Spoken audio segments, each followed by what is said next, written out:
Corona கொடி தமிழ் உறவுகளுக்கும் என் இனிய வணக்கங்கள். விஜய் அவர்கள் சிஎம்ஐ என்னையோட 43வது நாள் ஆகுது. இந்த 43வது நாளில் சட்டமன்றத்தில் நிறைய பார்த்தீங்கன்னா ஃபைட்டு சண்டை எல்லாமே பார்த்தீங்கன்னா போதுங்க. நிறைய பேச்சுவார்த்தைகள் பார்த்தீங்கன்னா நடந்துட்டு இருக்கு. உதயநிதி அவர்கள் பார்த்தீங்கன்னா லிஸ்ட் பேப்பர் எடுத்து சொல்லியிருப்பாரு. நிறைய விஷயங்கள் பார்த்தீங்கன்னா சொல்லியிருப்பாரு.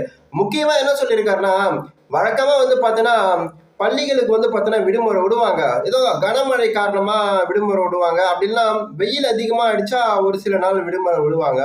ஆனா இப்பதான் பார்த்தீங்கன்னா மின்சாரம் துண்டாக்கப்பட்டு மின்சாரம் கிடைக்காம பள்ளிக்கு விடுமுறை விடப்பட்டிருக்கு அப்படின்னு பார்த்தீங்கன்னா அந்த ஒரு சூழல் பார்த்தீங்கன்னா தமிழ்நாட்டில் எந்த ஒரு ஆட்சி காலத்திலையும் எப்பயும் பார்த்தீங்கன்னா வராத சூழல் இந்த ஒரு ஆட்சி காலத்துல வந்திருக்கு. இது பார்த்தீங்கன்னா ரொம்பவே கண்டிக்கத்தக்கது அப்படின்னு சொல்லிட்டு சட்டமன்றத்துல உதயநிதி ஸ்டாலின் அவர்கள் பார்த்தீங்கன்னா பயங்கரமா விமர்சிச்சிருக்காரு. டிவிகே தரப்புல இருந்து எந்த ஒரு தப்பு நடந்தாலும் சரி, மின்சாரம் பார்த்தீங்கன்னா துண்டாக்கப்பட்டிருக்கு, பள்ளிகளுக்கு ஒரு சில இடத்த விடுமுறை விட்டுருப்பாங்க போல, அதை சுட்டி காட்டி பார்த்தீங்கன்னா சொல்லியிருக்காரு. இப்படி எந்த ஒரு விஷயத்தையும் விடாம நோட் பண்ணி எப்படியாவது பார்த்தீங்கன்னா குறைய மட்டும் சொல்லணும் அப்படின்னு சொல்லிட்டு உதயநிதி ஸ்டாலின் பார்த்தீங்கன்னா சொல்லிட்டு இருக்காரு. இது ஒரு பக்கம் பார்த்தீங்கன்னா இருக்குது. இது மாதிரி நிறைய விஷயங்கள் பார்த்தீங்கன்னா அடுக்கடுக்கா வச்சிருக்காரு. இதுக்கெல்லாம் சிஎம் விஜய் அவர்கள் தரப்புல இருந்து பார்த்தீங்கன்னா அமைச்சர் ராஜ்மோகன், அதுக்கப்புறம் பார்த்தீங்கன்னா ஆதவ் அர்ஜுன் இவங்கெல்லாம் பார்த்தீங்கன்னா பதிலடி பார்த்தீங்கன்னா பயங்கரமா கொடுத்துருக்காங்க. நீங்க ஆட்சி நடத்தும் போது இதை விட பயங்கரமா நடந்துச்சு, என்னென்னவோ நடந்துச்சு அப்படின்னு சொல்லிட்டு எல்லாம் பார்த்தீங்கன்னா இவங்களும் பார்த்தீங்கன்னா பதில் சொல்றாங்க. இப்படி ரெண்டு பேரும் மாத்தி மாத்தி பார்த்தீங்கன்னா பயங்கரமா பார்த்தீங்கன்னா சண்டை போட்டுக்கிறாங்க. பேச்சுவார்த்தையில பார்த்தீங்கன்னா சண்டை போட்டிருக்காங்க.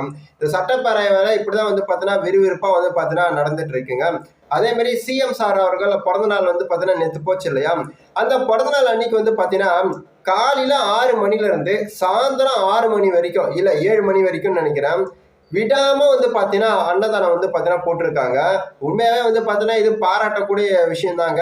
சும்மா கொஞ்ச நேரத்துக்கு பேருக்கு இவர் பிறந்தநாள் வருது பேருக்குன்னு சொல்லிட்டு ஒரு 100 பேருக்கு அன்னதானம் போடுவோம் அப்படின்னு எல்லாம் கிடையாம, ஒரு கிராமத்துக்கு அன்னதானம் போடுவோம் அப்படின்னு கிடையாம பரவாயில்ல இந்த விஷயத்த சூப்பரா பண்ணியிருக்காங்க. காலையில 6 மணில இருந்து 6 மணி 7 மணி, ஆமா 7 மணின்னு நினைக்கிறேங்க, 7 மணில இருந்து கரெக்டா காலையில 7 டு சாயந்தரம் 7ங்க விடாம பார்த்தீங்கன்னா கேஃபே விடாம வரவங்க போறவங்க எல்லாருக்கும் சாப்பாடை போட்டு பார்த்தீங்கன்னா திருப்திப்படுத்திருக்காங்க. உண்மையா பார்த்தீங்கன்னா இது பாராட்டக்கூடிய விஷயம் தான். இது வரைக்கும் யார் பிறந்த நாள் அன்னைக்கும் நான் சொல்றது பார்த்தீங்கன்னா மொத்த பிறந்த நாள் கிடையாது, நிறைய தலைவர்கள் இவங்க பிறந்த நாள்லாம் கிடையாது. ஸோ பார்த்தீங்கன்னா ஒரு முதலமைச்சர் பிறந்த நாளைக்கு பார்த்தீங்கன்னா இது மாதிரி சூப்பராக விடாம பண்ணியிருப்பாங்க. எப்படின்னு கேட்டீங்கன்னா ஒரு 2 மணி நேரம் 3 மணி நேரம் அப்படின்னு பார்த்தீங்கன்னா பண்ணியிருப்பாங்க. ஒரு குறிப்பிட்ட இடத்துல மட்டும் போட்டு அதை ஃபிளாஷ் நியூஸ்ல போட்டு இது மாதிரி முதல்வர் அவர்கள் பார்த்தீங்கன்னா அன்னதானம் பண்ணியிருக்காருங்க, எல்லாருக்கும் சோறை போட்டிருக்காரு அப்படின்னு சொல்லிட்டு அது நியூஸுக்காக 1 மணி நேரம் 2 மணி நேரம் பண்ணாம காலையில 7 மணில இருந்து சாயந்தரம் 7 மணி வரைக்கும் விடாம பார்த்தீங்கன்னா அன்னதானம் போட்டிருக்காங்க. அங்க வரவங்க போறவங்க யாரெல்லாம் வராங்களோ எல்லாருக்கும் பார்த்தீங்கன்னா சாப்பாடு பார்த்தீங்கன்னா கொடுத்துருக்காங்க. உண்மையா பார்த்தீங்கன்னா இது பாராட்டக்கூடிய விஷயம்னா சொல்லலாம். இது மாதிரி நிறைய விஷயம் பார்த்தீங்கன்னா டிவிகே சார்பா சொல்லப்பட்டிருக்கு. அதே மாதிரி பார்த்தீங்கன்னா அந்த அமில கழிவு இருக்கு பாத்தீங்களா தொழிற்சாலையில பார்த்தீங்கன்னா இறால் தொழிற்சாலையில பார்த்தீங்கன்னா அந்த விஷயத்தால பார்த்தீங்கன்னா அந்த கெமிக்கல் லீக் ஆனதால இது வரைக்கும் பார்த்தீங்கன்னா முதல்ல 7 பேர் இறந்தாங்க. இப்போ எண்ணிக்கை பார்த்தீங்கன்னா அதிகமா இருக்கு. அதாவது 30 பேர்கிட்ட பார்த்தீங்கன்னா கவலைக்கிடமா இருக்காங்க அப்படின்னு சொன்னதுமே பார்த்தீங்கன்னா மனசுக்கே கஷ்டமாயிடுச்சுங்க. அதே மாதிரி வெளி மாநிலத்திலிருந்து பார்த்தீங்கன்னா வேலை செய்ய வந்திருக்காங்க பாத்தீங்களா, அதுல 2 பெண்மணிகள் வேற ரீசெண்டா இப்ப இறந்துருக்காங்க. உண்மையை பார்த்தீங்கன்னா ரொம்ப ஷாக்கிங்கா இருக்கு, ரொம்ப ஆச்சரியமாவும் இருக்கு. இது வரைக்கும் ஆனா இப்படி நடந்ததே கிடையாது. இப்போ புதுசா இருக்குது, எனக்கு கேட்கும் போதே பார்த்தீங்கன்னா கொஞ்சம் பதட்டமா இருக்கு. என்ன இப்படி பண்றாங்க, எதனால இப்படி ஆயிருக்கும் அப்படின்னு சொல்லிட்டு என்னால் நம்பவே முடியல. அந்த அளவுக்கு பார்த்தீங்கன்னா அந்த கெமிக்கல் அவ்வளவு எஃபெக்டிவா பார்த்தீங்கன்னா இருந்திருக்கு. அந்த அளவுக்கு ஒரு பயங்கரமான கெமிக்கலா இருக்கு, மனித உயிருக்கு ஆபத்தான கெமிக்கலா இருக்கு. அப்ப அதை எந்த அளவுக்கு கையாண்டு இருக்கணும் அப்படின்னு சொல்லிட்டு அந்த தொழிற்சாலையில பார்த்தீங்கன்னா வேலை செய்யறவங்க முக்கிய புள்ளியா இருக்காங்க பாத்தீங்களா. முக்கியமா பார்த்தீங்கன்னா அந்த தொழிற்சாலையில மிஷின் எதனா ரிப்பேர் ஆகுதா, இல்லை எதனா பெரிய பொருட்கள் டேமேஜ் ஆயிருக்கா, இது எந்த ஒரு கழிவும் லீக் ஆகாம இருக்கா, எந்த ஒரு கெமிக்கலும் லீக் ஆகாம இருக்கா அப்படின்னு சொல்லிட்டு எனி டைமும் சூப்பர்வைசர் இது மாதிரி நிறைய பேர் பார்த்தீங்கன்னா கண்காணிச்சுட்டே இருப்பாங்க. இவங்கெல்லாம் பார்த்தீங்கன்னா கரெக்டாக கண்காணிக்காம விட்டுட்டாங்களோ அப்படின்னு எனக்கு தோணுது. ஏன்னா பார்த்தீங்கன்னா இப்போ உதாரணத்துக்கு பார்த்தீங்கன்னா ஒரு லாரி டயர் இருக்குன்னு வச்சுங்களேன், அதை பார்த்தீங்கன்னா வெடிக்கிற ஸ்டேஜ்ல நல்லா டயர் எல்லாம் தேஞ்சு போயிட்டு டியூபெல்லாம் தேஞ்சு போயிட்டு இருக்கோம். எங்க டயரை மாத்தினா அது ஒரு ஜோடி டயரை எடுத்தோம்னா 40,000 50,000 அது மாதிரி வரும்னு நினைக்கிறேன். டயரை மாத்திரம் நமக்கு தான் காசு லாஸ் ஆகுது, இது ஓடுற வரைக்கும் ஓடட்டும் அப்படின்னு சொல்லும் போது அந்த லாரி ஓடினே இருக்கும். திடீர்னு ஒரு நாள் அந்த லாரி டயர் வெடிச்சு அந்த லாரி கட்டுப்பாட்டை இழந்து பக்கத்துல யாராவது இருந்தா அவங்க மேல விபத்தை உள்ளாக்கி அங்க சில எண்ணிக்கை வந்து பார்த்தீங்கன்னா யாருன்னா வந்து இறந்து போவாங்க. ஸோ இது மாதிரி அது காரணம் என்னன்னு கேட்டீங்கன்னா அந்த லாரிக்காரோட பேராசை. டயர் வந்து பார்த்தீங்கன்னா மாத்தினா நமக்கு 50,000 வந்து பார்த்தீங்கன்னா போகுது, இதை வச்சே ஓட்டினா நம்ம லாபம் பார்க்கலாம், லாபம் பார்த்துட்டு அதுக்கப்புறம் நம்ம டயரை மாத்திக்கலாம் அப்படின்ற எண்ணம். அதே கான்செப்ட் தான் இங்க தொழிற்சாலையில வந்து பார்த்தீங்கன்னா சில விஷயங்கள் எல்லாம் புதுசா மாத்தலாம் வச்சுங்க, பழைய விஷயங்கள் எல்லாம் மாத்தணும்னா காசு செலவாகும். எங்க இதை மாத்திரம் எங்க நமக்கு காசு செலவாயிடுமோ அப்படின்ற எண்ணத்துல நம்ம லாபத்துக்காக வந்து பார்த்தீங்கன்னா இது மாதிரி நடந்திருக்க வாய்ப்பு இருக்கு. நான் வந்து பார்த்தீங்கன்னா எனக்கு தோணதான் சொல்றேன். இது உண்மையா வந்து பார்த்தீங்கன்னா பாசிபிளா கூட இருக்கலாம். இது எதுக்கு நம்ம மாத்திக்கினேன், இதை மாத்தினா வந்து பார்த்தீங்கன்னா அது ஒரு பெரிய தொழிற்சாலை அப்படின்றதால கிட்டத்தட்ட வந்து பல லட்ச ரூபா தான் வந்து பார்த்தீங்கன்னா எப்படி தானே செலவாகும். ஒரு விஷயத்த மாற்றணும், புதுசாக வந்து பார்த்தீங்கன்னா ரெடி பண்ணணும் அப்படின்னு கேட்டிங்கன்னா அதுக்கு பல லட்ச ரூபாய் செலவாகும்.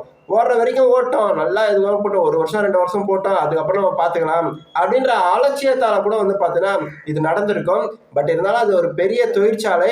ஸோ உண்மை என்ன அப்படின்னு சொல்லிட்டு கரெக்டாக வந்து பார்த்தீங்கன்னா வெளிக்கொண்டு வரணும். இல்லை சில பேருக்கு காசை கொடுத்துட்டு அந்த கெட்ட பேர் வரக்கூடாது, தொழிற்சாலை ஈர்த்து மூடிடுவாங்க இந்த விஷயம் தெரிய வந்தா அப்படின்ற பிளான் எல்லாம் போடுவாங்க. ஆனா உண்மை என்ன, ஏன்னா இவ்வளவு பேர் இறந்திருக்காங்க, வெளி மாநிலங்கள்ல இருந்து 2 பேர் இறந்திருக்காங்க. இது யாரு கெட்ட பேர்னா தமிழ்நாட்டுக்கு தான் கெட்ட பேரு. இவங்க வந்து வேலை செய்ய போனாங்க இறந்துட்டாங்க அப்படின்னா என்ன சொல்லுவாங்கன்னு பாருங்க. ஸோ இதுக்கு ஒரு கடுமையான நடவடிக்கை வந்து பார்த்தீங்கன்னா எடுக்கணும். உண்மையாவே அந்த தொழிற்சாலையை சரியா பராமரிக்கலையா அப்படின்னு சொல்லிட்டு விசாரிச்சு வந்து பார்த்தீங்கன்னா இது பண்ணணும். இது மனசுக்கு உண்மையா ஒரு வேதனையான விஷயம் தாங்க. ஸோ டிவிகே சார்பாக வந்து பார்த்தீங்கன்னா விஜய் அவர்களும் வந்து பார்த்தீங்கன்னா ஆல்ரெடியே சொல்லியிருப்பாரு, இதை நீங்க வந்து பார்த்தீங்கன்னா ஸ்ட்ரிக்டா வந்து விசாரிக்கணும், இது உண்மையான காரணம் யாரு அப்படின்னு சொல்லியிருப்பாரு. அதே மாதிரி நிவாரணமும் வந்து பார்த்தீங்கன்னா தரதான் சொல்லியிருந்தாரு. கூடி சீக்கிரம் எவ்வளோ நிவாரணம் தராரு அப்படின்றதையும் வந்து பார்த்தீங்கன்னா சொல்லிக்கிறேங்க. ஸோ நிறைய விஷயத்துக்கு வந்து பார்த்தீங்கன்னா நிவாரணம் கொடுத்துருக்காரு. விபத்தானவங்களுக்கு சம்மந்தமே இருக்காது, விபத்தாகி உயிர் இழந்திருப்பாங்க. ஆனா வந்து பார்த்தீங்கன்னா அவங்க குடும்பத்தை அதுக்கப்புறம் யார் பார்த்துப்பா அப்படின்ற ஒரு கேள்விக்குறி இருக்கு இல்லையா, அதுக்காகவே வந்து பார்த்தீங்கன்னா 10 லட்ச ரூபாய் கொடுத்துருப்பாரு.